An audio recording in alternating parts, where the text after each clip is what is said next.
A história da Vaza Jato, da relação entre o Sérgio Moro enquanto juiz e a força-tarefa da Lava Jato e os procuradores da República como Deltan Dallagnol ainda está se desenrolando. E temos novidades. E essas novidades vieram ontem através do jornalista Reinaldo Azevedo no programa dele, o É da Coisa, e depois também no próprio blog dele. Então é o seguinte, o que aconteceu? Nas primeiras reportagens publicadas pela Intercept, mais particularmente na quarta parte, a Intercept revelou uma conversa entre o Moro e o Dallagnol. Eu vou ler para vocês aqui. Foi em 13 de março de 2017. O Moro disse o seguinte: prezado, a colega Laura Tesler de vocês é excelente, profissional, mas para inquirição e audiência ela não vai muito bem. Desculpe dizer isso, mas com discrição tente dar uns conselhos a ela e para o próprio bem dela. Um treinamento faria bem. Favor manter reservada essa mensagem. Ou seja, o Moro dá uma instrução sobre como treinar melhor um membro da equipe da Lava Jato, da Procuradoria. O Dallagnol responde: ok, manterei sim, obrigado. Manterei sim em sigilo, né, reservado. O Moro, ele foi indagado sobre isso durante a comissão do Senado. O senador perguntou para ele sobre essa conversa, se isso não parecia, não configurava para ele uma interferência no processo, e o Moro respondeu o seguinte: senador, pelo teor das mensagens, se elas forem autênticas, não tem nada de anormal nessas comunicações. O exemplo que Vossa Excelência colocou é o claro exemplo de um factoide. Eu não me recordo especificamente dessa mensagem, mas o que consta no caso divulgado pelo site é uma referência de que determinado procurador da República não tinha o desempenho muito bom em audiência e para dar uns conselhos para melhorar. Em nenhum momento no texto há alguma solicitação de substituição daquela pessoa, tanto que essa pessoa continua e continuou realizando audiências e atos processuais, até hoje dentro da Operação Lava Jato. Se aconteceu de fato, não tem nada de ilícito. Não estou comandando a força-tarefa da Lava Jato. E o que Reinaldo Azevedo revelou ontem no programa dele foi que o Moro mentiu. Na verdade, embora ele não tenha de fato solicitado, faça isso, Dallagnol, a sugestão que ele deu para o Dallagnol foi acatada, de acordo com uma conversa que o Reinaldo Azevedo revelou em colaboração com a Intercept. Então o Reinaldo Azevedo teve acesso aos materiais da Intercept e publicou essa conversa seguinte aqui entre o Dallagnol e um colega dele, Carlos Fernando. Essa conversa ocorreu no mesmo dia, 13 de março de 2017. Eu vou ler aqui a partir do blog do Reinaldo Azevedo. Agora vamos aos fatos. 17 minutos depois de receber a mensagem do então juiz, Dallagnol passa a seguinte mensagem a seu colega Carlos Fernando. O Deltan aqui, Dallagnol. Recebeu a mensagem do Moro sobre a audiência também? Daí o Carlos Fernando responde: não, o que ele disse? O Deltan diz: não comenta com ninguém e me assegura que teu Telegram não está aberto aí no computador e que outras pessoas não estão vendo por aí. Que falo. Ele prossegue: você vai entender porque estou pedindo isso, entre parênteses. Daí o colega dele responde: ele, o Telegram, está só para mim. Depois apagamos o conteúdo. Então o Deltan repassa a mensagem do Moro para ele, sobre prezado, a colega Laura Tesler de vocês excelente. Ele repassa aquela mensagem instruindo ali para que ela seja treinada melhor, para que ela tenha um melhor desempenho nas audiências. Daí o colega responde: vou apagar, ok? O Deltan: apaga sim. Daí o colega responde: apagado. O Deltan prossegue: vamos ver como está a escala e talvez sugerir que vão 2. E fazer uma reunião sobre estratégia de inquirição sem mencionar ela, a Laura. O colega responde: por isso tinha sugerido que Júlio ou Robinho fossem também. No do Lula não podemos deixar acontecer. E daí conclui: apaguei. E aqui o Reinaldo comenta, ele faz uma observação sobre isso. Como se nota acima, Dallagnol repassa a mensagem de Moro para Carlos Fernando. Mais do que isso, ele demonstra a disposição de mexer na escala dos procuradores para enviar para a audiência com Lula pessoas que estejam ao gosto do juiz. Ora, Moro não sugeriu ou ordenou troca explicitamente, mas a interferência é evidente e a sugestão estava dada. 2 meses depois, no dia 10 de maio de 2017, o ex-presidente Lula depunha, então pela primeira vez em Curitiba. Do outro lado da mesa, Sérgio Moro, aquele que na prática coordenava a Lava Jato. Não, Laura Tesler não estava presente. Representaram o Ministério Público Federal justamente Júlio e Robinho, respectivamente, Júlio Noronha e Roberto Pozzobon.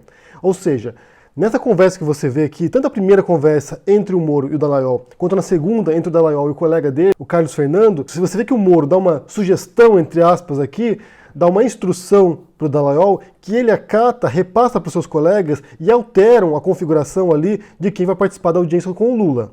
Ou seja, eles queriam a melhor configuração possível da acusação para realmente condenar o Lula. Você vê um juiz atuando em favor, instruindo a acusação. E essa é a tese que se monta a partir dessas reportagens da Intercept.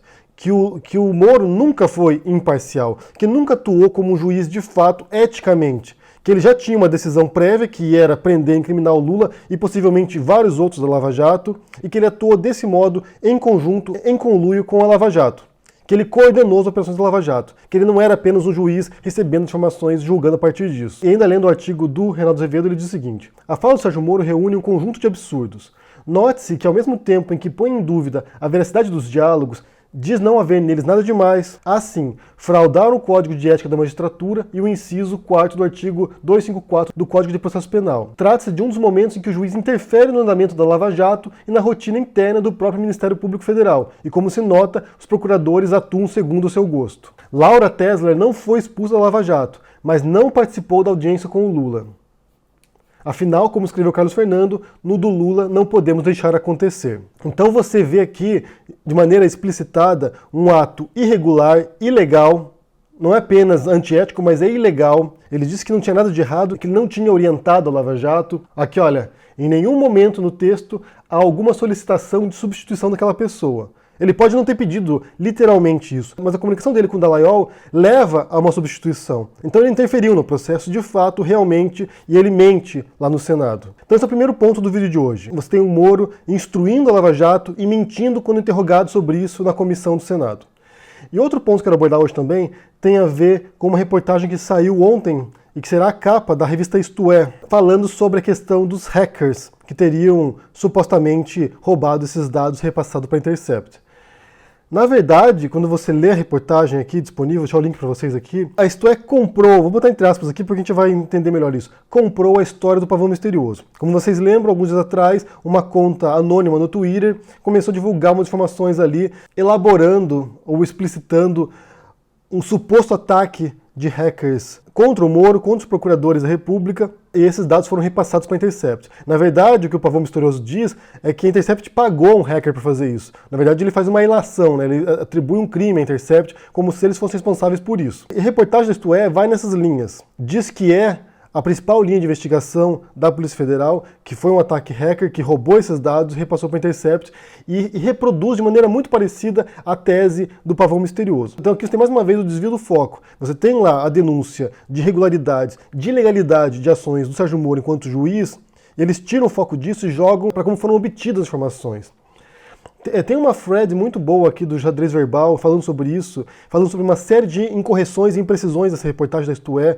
É uma reportagem bastante falha, na verdade, e parece que eles meio que reproduziram textualmente algum material repassado para eles pela Polícia Federal. Eu quero ler um trechinho aqui, bastante interessante desse artigo aqui, que demonstra o ponto no qual eles querem chegar. Diz a reportagem da Isto É: na última semana, a Polícia Federal considerou realizar uma operação de busca e apreensão dos computadores do dono da Intercept e conduzi-lo para prestar depoimento.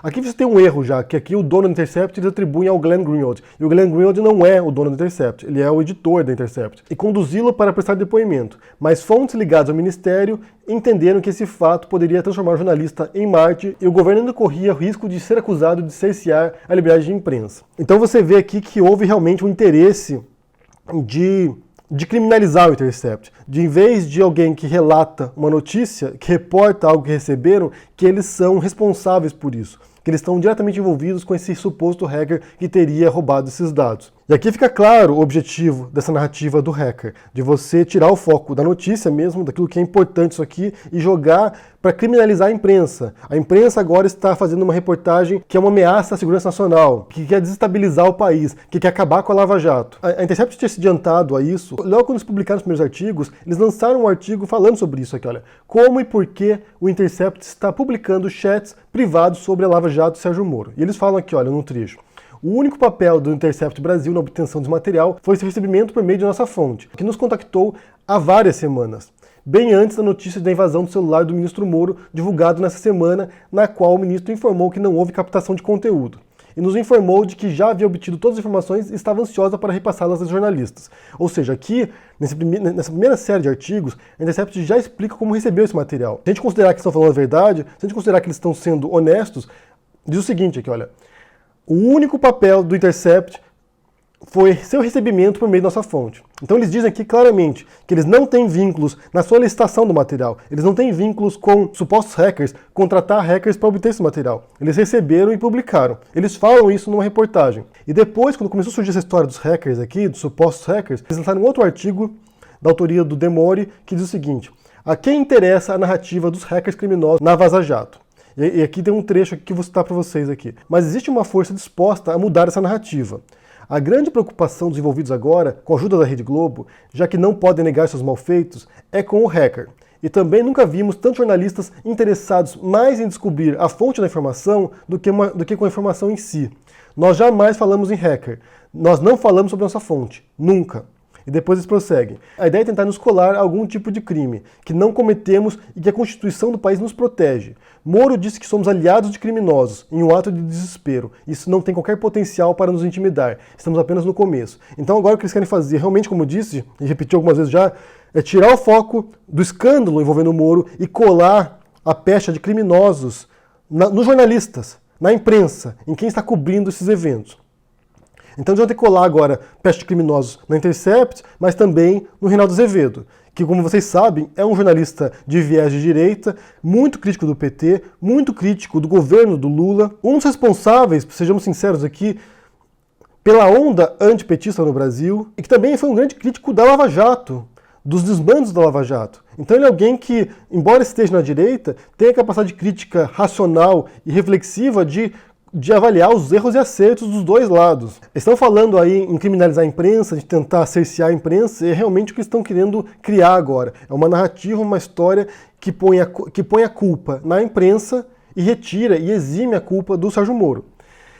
E nessa reportagem da Isto É, assim como no thread do Pavão Misterioso, surgiu um nome lá, que é de um hacker russo muito famoso, mundialmente conhecido e procurado, que é o Yevgeny Mikhailovich Bagatchev, que é um hacker mundialmente conhecido, está na lista dos mais procurados do FBI. Os Estados Unidos está propondo $3 milhões pela cabeça dele, para quem entregar esse hacker russo. Essa história, como disse, surgiu na thread do Pavão Misterioso, desse hacker.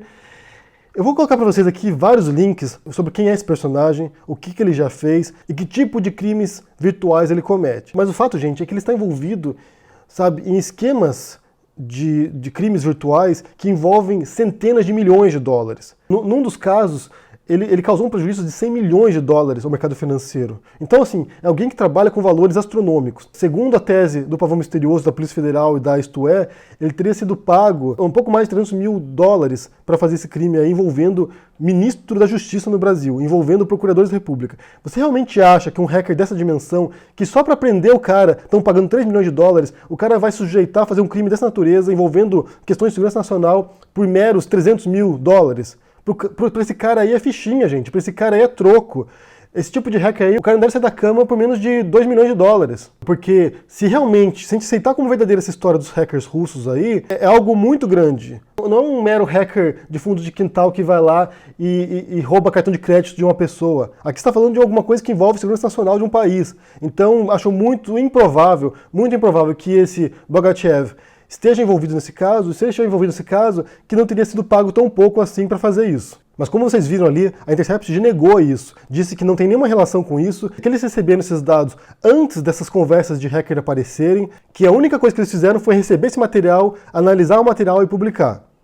Então eles disseram isso claramente. Qualquer narrativa que destoe disso está entrando em contradição com o que a Intercept está dizendo. E mesmo se esses dados foram obtidos através de modo ilegal, através de um hackeamento, e foram repassados para a imprensa tem a obrigação de publicar esse material. A imprensa não tem a relação com o crime em si. Se o cara cometeu um crime, quem cometeu o crime que pague. Se o Moro cometeu um crime, que pague. Se o hacker cometeu um crime, que pague. A imprensa só cumpre seu papel enquanto divulgadora de informações. E ainda falando sobre a Rússia e os hackers, para quem tem acompanhado um pouco de política internacional, tem acompanhado os Estados Unidos, acompanhado o Reino Unido e a Europa, a gente sabe que a Rússia tem empreendido esforços monumentais de cyberguerra, de guerra virtual. Então, por exemplo, a eleição do Trump. Hoje se sabe que a Rússia contribuiu para influenciar para a vitória do Trump. Porque para os russos é mais interessante ter o Trump lá, que poderia colaborar com eles, trabalhar em cooperação com a Rússia, do que ter a Hillary Clinton, que tinha uma retórica anti-Rússia, anti-Putin. Então eles têm feito isso em vários países, fizeram durante o Brexit, fizeram em outros países também, na Ucrânia, fizeram durante eleições em vários países na Europa. Então eles fazem isso, eles trabalham com guerra de desinformação, trabalham com trabalham com hackers mesmo, trabalham para desestabilizar democracias ocidentais. Isso é uma coisa que eles têm feito sistematicamente. Supondo que isso tem a ver com o caso do Brasil, supondo, agora vamos fazer uma hipótese aqui. Supondo que isso ocorra no Brasil, possivelmente tem mais a ver com a questão de o Brasil estar alinhado aos Estados Unidos numa retórica anti-Rússia, por exemplo, ou a questão da Venezuela também, um país no qual a Rússia tem interesses, teria mais uma intenção de desestabilizar o país do que realmente atacar, em particular, o Moro. Mas aqui é uma hipótese, realmente a gente não tem como saber. Eu pessoalmente não acredito na versão de que uma fonte aqui interna desse grupo da Lava Jato foi lá e repassou essa informação para os jornalistas. Por outro lado, se a gente for pensar na situação agora, nesse momento em particular, você tem o Sérgio Moro, ministro da Justiça, implicado nessa denúncia, e ele é o responsável por cuidar da Polícia Federal. Ele é o ministro da Justiça, ele é o chefe da Polícia Federal, de certo modo. Imagine a situação, você é um delegado da polícia e você está envolvido numa denúncia criminosa ou de algo ilícito. E os policiais responsáveis por investigar o seu crime, o seu ilícito, estão subordinados a você.